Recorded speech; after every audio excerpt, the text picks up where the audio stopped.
muitas vezes quem nos assiste aqui são profissionais, são pessoas que estão no dia a dia, que às vezes até por uma questão do seu envolvimento operacional, prático, nas suas rotinas, no seu trabalho, se veem ali meio desestimulados a estarem, né, adquirindo novos conhecimentos, porque já tem uma rotina, às vezes, desgastante de trabalho, já tem ali, tendo que equilibrar muitas atribuições, né, pai, casa, filhos, estudante, profissional. Então, é interessante iniciar falando disso, né, o quanto o compartilhar, ele é sinônimo de aprender também, né?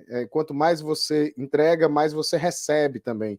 E é interessante a gente falar sobre isso porque nós vivenciamos isso diariamente, né? Seja ensinando um colaborador, seja conversando com um colega profissional, seja envolvido numa entidade de classe.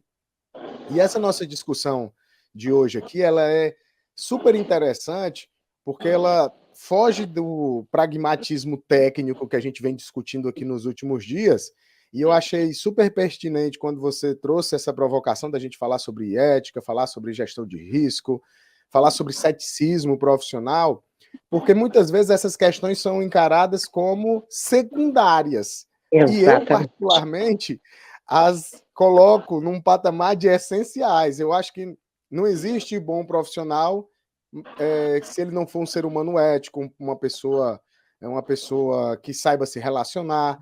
E aí eu queria que você trouxesse aqui para a gente, nesse panorama inicial, como essas questões relacionadas à ética, elas se apresentam no contexto da atuação do profissional da contabilidade hoje, né? Hoje em dia, como é que a ética ela se apresenta na nossa profissão? Perfeito, Felipe. Primeiro eu queria aproveitar essa sua fala sobre a questão ainda do compartilhamento, né, para saindo um pouquinho da bolha da contabilidade. Tem um autor que é palestrante também, que eu gosto muito, ele tem um livro, que o título do livro é Você é o que você compartilha, Gil Giardelli.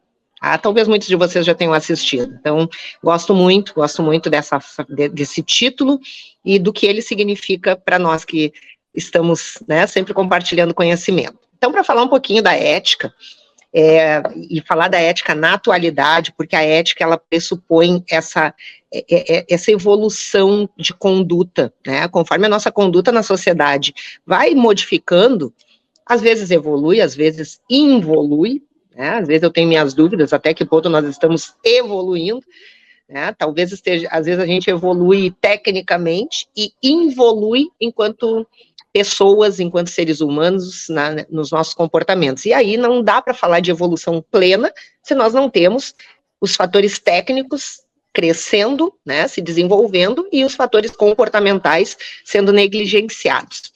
Então, cada vez mais, acho que à medida que nós vamos estudando e entendendo mais do nosso mercado, do ambiente corporativo, nós percebemos, tem uma frase hoje que ela até já é clichê, que as pessoas são contratadas pelas suas competências e são demitidas pelos seus comportamentos. Né? Isso significa muito porque fala muito disso, da ética, né? Porque durante muito tempo a questão da ética foi negligenciada no ambiente contábil. Para a gente ter uma ideia do que se está falando, eu estou há 32 anos na profissão, né, de formação. Desses 32 anos, 29 esse ano eu fecho 30 anos de docência na atividade acadêmica. Como eu comecei a minha atividade acadêmica? Lecionando a disciplina de ética profissional no curso de Ciências Contábeis. Por que isso aconteceu em 93? Porque em 93 teve uma resolução do Conselho Federal de Educação que instituiu a obrigatoriedade dos cursos de Ciências Contábeis terem a disciplina de ética no currículo. Então, olha isso, Felipe. Uma profissão, né, que hoje está com 75 anos, mas vamos nos reportar 30 anos atrás, né, quando a profissão estava lá com 45 anos, quase 50 anos de regulamentação profissional, e não havia a obrigatoriedade da disciplina de ética. Então, assim, se estudava custo, se estudava auditoria, se estudava contabilidade comercial, tributação, tudo, estatística, matemática, né, uma série de conhecimentos extremamente úteis para o profissional contábil, mas não se falava em ética, não se estudava ética. Até se falava en passant, mas não se estudava o Código de Ética Profissional. E nós temos aí já várias atualizações, né, do Código de Ética. Naquela época, a nossa resolução era a Resolução 290, que era de 1970, né, que era uma versão daquela época do Código. Ele foi evoluindo, depois veio outra resolução 803, hoje nós estamos adotando um padrão internacional de Código de Ética, mas a ética até 1993 não era obrigatória nos currículos do curso de Ciências Contábeis, e eu sou, digamos assim, uma personagem dessa mudança, desse momento em que ocorreu a mudança, porque eu caí na academia justamente pela necessidade que a instituição tinha de ter uma professora, um professor de ética, e onde eles foram buscar esse conhecimento? Nos conselhos. Eu era funcionária do Conselho de Contabilidade Fiscal, atuava, portanto, fiscalizando a ética e também a parte técnica, e então eu conhecia o Código de Ética, e foi aí que eu fui convidada para iniciar na atividade docente. Então, assim, o meu mestrado eu fui fazer depois, a pós-graduação eu comecei na docência totalmente rasa de conhecimentos pedagógicos. Eu comecei assim, ó, com a faca nos dentes, como se diz, né? Mas, e ali eu comecei a estudar. A primeira coisa que eu observava, dia da aula de ética era o dia que os alunos escolhiam para matar a aula. A ética. Ética, ninguém roda por ética. Só essas bobageiras aí, todo mundo acha que sabe tudo de ética.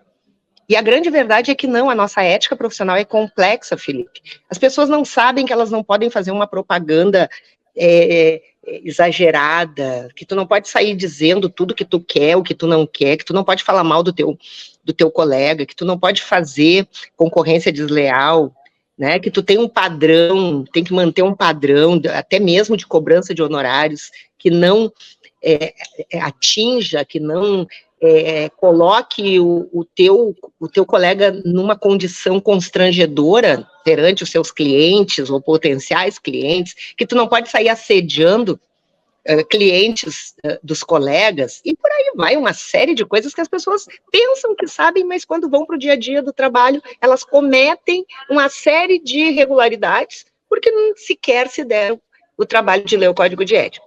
Então, a ética é isso, Felipe, é esse cuidado, eu diria assim, ó, com a nossa reputação. Ela está muito ligada à nossa imagem. Se a gente fizesse a pergunta assim, o que as pessoas falam de mim? Como as pessoas me veem? Não o que falam de forma rasa, mas como as pessoas me veem como profissional. Qual é a imagem que eu passo? Eu sou um profissional que cumpro prazos, eu sou um profissional que entrego aquilo que prometo, eu sou um profissional gentil, né? Eu tenho um cuidado com a imagem, com a minha imagem pessoal e com a minha imagem empresarial. Isso tudo, o conjunto disso tudo é a reputação, e que derruba muita gente, derruba não só pessoas, empresas, corporações, né? Se a gente analisar hoje, a maior parte das crises que as empresas estão vivendo são crises provocadas por problemas, são crises reputacionais, vinculadas normalmente à má conduta de pessoas, de agentes que estão ali naquela empresa para entregar o melhor, para fazer uma boa gestão dos recursos e acabam não fazendo. Né? E aí, às vezes, as pessoas, mas sofreu pressão, mas foi o meu cliente que pediu para eu fazer dessa forma.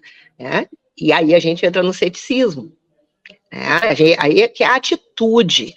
Né? Então, eu já estou aqui entregando um monte de coisa, tá, Felipe? Depois você me dá um... Fica à vontade. Na contabilidade, principalmente, nós precisamos muito praticar o ceticismo, né? Muita gente não sabe o que é o ceticismo. Eu não quero aqui trazer muito conceito, eu quero falar das coisas realmente na prática, né? E o ceticismo é o seguinte: eu não posso sair fazendo tudo que me pedem, eu não posso acreditar em tudo que me dizem, eu não posso sair contabilizando documentos sem que eu tenha pelo menos uma garantia de que aquele documento é idôneo, que aquela informação é correta. Mas o documento chegou aqui para mim, eu registrei do jeito que veio.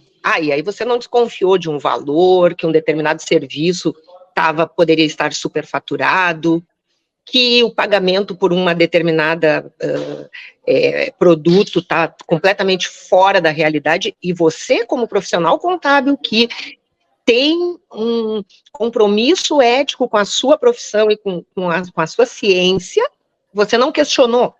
Você simplesmente saiu fazendo como se fosse um robô. Que até o robô hoje, se tu programar ele vai fazer a crítica. Ele vai te apontar, olha isso aqui, tem problema aqui. Ele corrige até o nosso português, ele corrige tudo, a inteligência artificial. Então, nós não podemos hoje nos valer, né, de qualquer desculpa para justificar falhas e erros que poderiam ter sido evitados se nós fizéssemos perguntinhas básicas. Tipo assim, como eu digo, às vezes a gente tem que se fazer meio de louco, né? Ai, como assim? Mas esse serviço custou tudo isso? Às vezes, assim, uma ligação resolve o problema. Ah, vou ver esse endereço. A gente vê aí, quem acompanhou operações da Polícia Federal, várias, né? Várias, com aqueles nomes que eles criam. Tem operação que, assim, o agente ligou, foi verificar um endereço de uma nota fiscal de uma empresa de consultoria, o endereço daquela empresa dava numa parada de ônibus. Um outro serviço que foi prestado, aquela pessoa não existia. No setor público, tem muitos agentes, servidores políticos que usam recurso público de maneira indevida, às vezes alugam um carro de uma locadora que não existe, porque eles querem justificar um gasto. Esse gasto não foi feito, na verdade, é para lavar o dinheiro, embolsar o dinheiro, então cria nota fictícia de locação de veículo, de serviços que não foram prestados, e aí, assim, ó, quem está fazendo o registro, ou conferindo, ou até mesmo fiscalizando, auditando, que é o caso dos auditores, tem que ter o cuidado, muitas vezes, de fazer algumas perguntas, que não devem, para nós, que estamos nessa profissão, nós somos o controle. A contabilidade é o controle, o auditor é o controle. O controller é mais controle ainda, né? Hoje a gente tem a área de compliance, que é a conformidade. Então, nós temos que fazer as perguntas, e as perguntas mais indiscretas, as mais difíceis. E se a pessoa não responder, né, nós temos que tentar de alguma forma, porque esse conforto, conformidade tem a ver com conforto, nós precisamos estar confortáveis para entregar a informação. Né? Então, a ética, ela entra nesse contexto, Felipe, de que hoje a complexidade das operações e das transações é elevada. Por outro lado, nós temos tecnologia que nos ajuda em praticamente quase tudo, né, que a gente precisa. Então, qual é o diferencial que nós, como profissionais, precisamos ter? Então, o cuidado que nós precisamos ter, né, num ambiente de alta tecnologia e de alta complexidade, é de nós sermos o diferencial. Eu preciso fazer aquilo que o robô não faz. Eu preciso fazer essa diferença, né, para entregar uma informação contábil de qualidade. Mas para quem? Aí vem a outra questão. Porque tem muita gente que acha que trabalha para o seu cliente, que a informação contábil é para quem está pagando o seu honorário. Não é. A informação contábil é para o mercado. A informação contábil é para o usuário, é para quem vai tomar decisão com base naquela informação.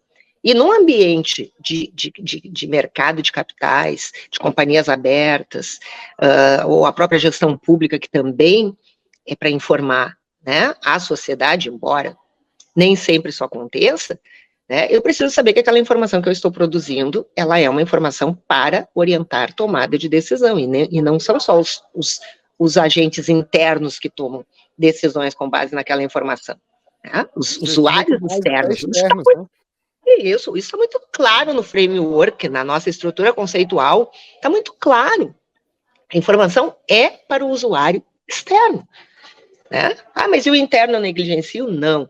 Mas se ela for bem feita para o externo, automaticamente ela também vai atender o usuário interno. Ele é o que nos contrata, ele é o que nos paga, mas por que ele nos contrata e nos paga? Porque ele precisa prestar conta. Se ele não tivesse a obrigação de prestar contas, ele não ia nos contratar. Né? Ele iria simplesmente fazer qualquer controle, um fluxo de caixa, um fluxo básico, né? Ia fazer um controle de caixa e pronto. Por que a gente tem que usar regime de competência? Por que a gente tem que aplicar, né, todo o rigor, normas brasileiras de contabilidade de padrão internacional? Nós não queremos só um controle caseiro, nós precisamos prestar contas para o fisco, para o investidor, para o público que, se for uma empresa pública, né, para o pagador de tributos, para o cidadão, né, para o fornecedor, para o credor, para toda aquela cadeia de stakeholders que consome essa informação. Então, a ética se justifica por isso. Mas se isso não for suficiente, pelo menos para proteger a nossa reputação e a nossa imagem. Porque depois que tudo passar, o que vai ficar é o teu nome e como as pessoas falam e se referem ao teu nome, seja na tua frente ou nas suas costas, enfim. Mas quando alguém encontra um amigo do Felipe, né, e que diz, eu vi que você é amigo do Felipe lá na rede social, e você não está. As pessoas se encontrarem e disseram, você é amiga do Felipe? Sim, sou amiga do Felipe. O que essas pessoas vão falar do Felipe? Né?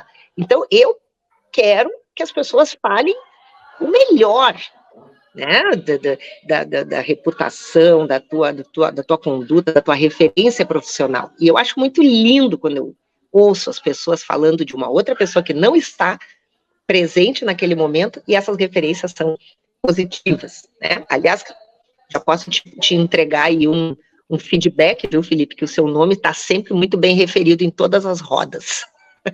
Fico muito feliz. E aí, gostou desse vídeo? Então vou fazer o pedido de sempre, você já sabe. Clique em curtir, compartilhar, clica no hype, se inscreve no canal, ativa as notificações. Nós estamos com uma meta de agora atingirmos a marca de 70 mil inscritos. 70 mil apaixonados por contabilidade e direito tributário. Então participe, eu conto com a sua ajuda. Diariamente nós estamos publicando novos conteúdos e você, para não perder nada, precisa estar inscrito. Vai lá, se inscreve e eu te vejo no nosso próximo vídeo.